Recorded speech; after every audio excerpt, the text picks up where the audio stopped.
you doing, ladies? Just fine. Wow, what brings you out on a Saturday? Such a nice weather. Couldn't be happier to be here. Last days of summer. Yes, it is. It certainly is. So what's motivating? I want him to get out of the classrooms. Oh, And leave Obama. our children home. That's Right. what's motivating me.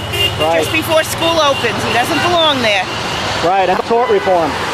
Well, actually, I don't really know how this is going to work. Oh, but you have information about tort reform that you'd like to I say? think that would help bring down the cost of health care, because if we were able to get rid of some of these unbelievably high burden, then lawyers wouldn't be so involved in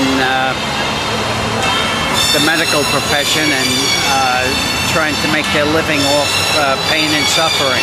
Right. Put a cap on it. They deserve a living, but I think it's about time they began to regulate it.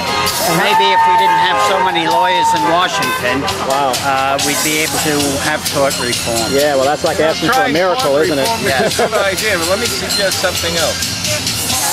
Do you know that under the Aid to Industrializing Nations Act, that's now 60 years old, we the taxpayers pay for the medical education of foreign students who are 40% of our medical.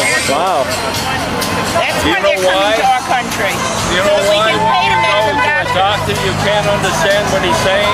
Sir, you're saying that the foreign students make up 40% of the medical students? Yes, they do, and it's by restriction on entrance to American medical students.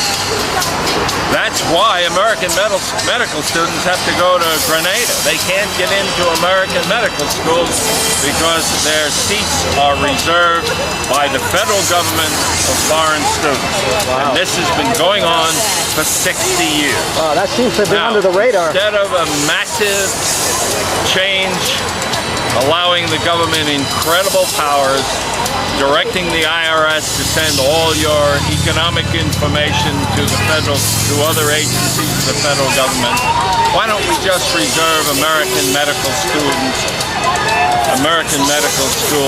for American medical students? Oh, that makes sense. Yeah. So let the best and the brightest be here and not have to go to Barcelona. I don't hear any congressmen talking about that, but you bring up a good point. The amazing thing about the federal government is how they can easily direct the conversation away from the crucial element. We're going to have this big medical plan. Why? Because it makes the federal government twice the size it is now. Right. How about some little things? Now, education of foreign medical students was a great idea in 1948. I think enough time has gone by. Yeah. 60 years, that seems like about quite enough. But the American Medical Association thinks it's a great idea because, number one, it guarantees that the medical schools are filled with people who can pay because they're paid for by our government. And they don't produce doctors for the United States, and therefore the majority of them go back to their own countries, which means less competition for American doctors here in America. Wow. That's the way they want it. Wow. Very good comments. Appreciate it.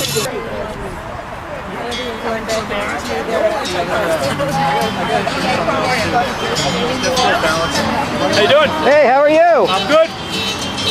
Made some very interesting comments the other day about the hypnotic effects of Obama when he gives speeches. Oh, you very saw that?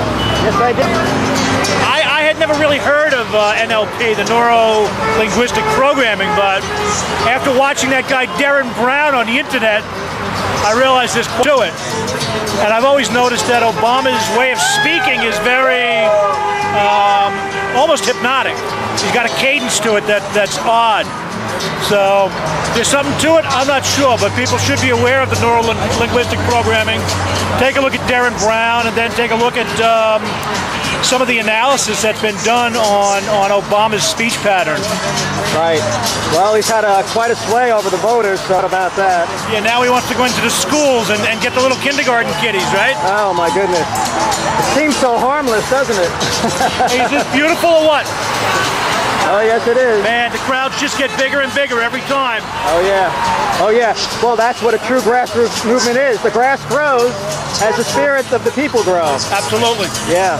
Great. Thanks for your comment. Thanks for videotaping again. Okay. My pleasure.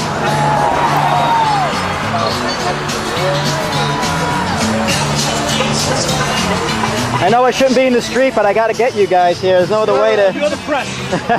Yeah, I'm doing News 12's job, you notice. Yeah. Yeah. Yeah. Throw the bums out. Boy, your sign really does say it, huh? Yes, for sure.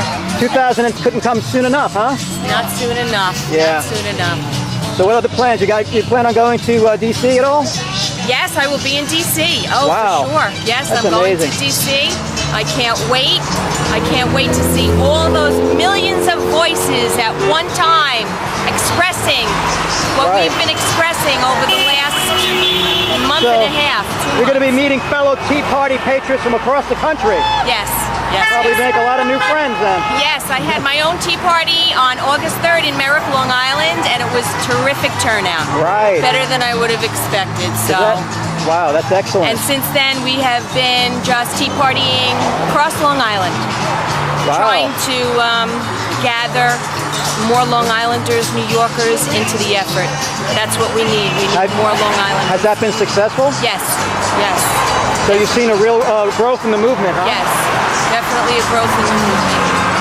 I attended the original tea party in downtown Manhattan in April, and that was a phenomenal turnout. And that's really, I think, when that inspired me to, to have my own, and that's what I did. I've been blogging. The blogging hasn't gone too far, so I thought the next best thing would be a tea party. Right. Well, August has been quite a month. I've been covering this for about 3 months now. August was unbelievable. I know. The intensity and the frequency of the Tea Party events was incredible. And Betsy McCoy spoke several times. I covered her.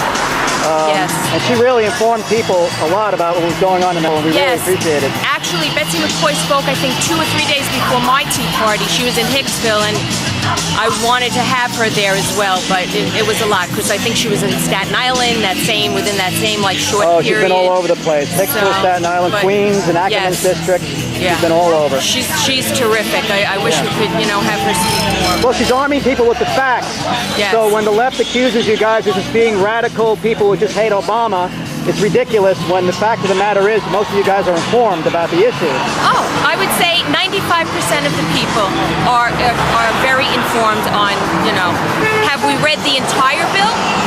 No, but the most important parts of the bill, yes. Do we know more than maybe some of our representatives? Yes. And that's what scares them. Right. You say a lot of people didn't read the bill, but our own congressman didn't even read the bill. Right. Yeah, amazing. Well, great. Thanks for your support and your efforts. And we really appreciate it. You're welcome. Anything I can do for my country, I'm there. Well, you're doing it. I am there. Thank you so much. Thank you.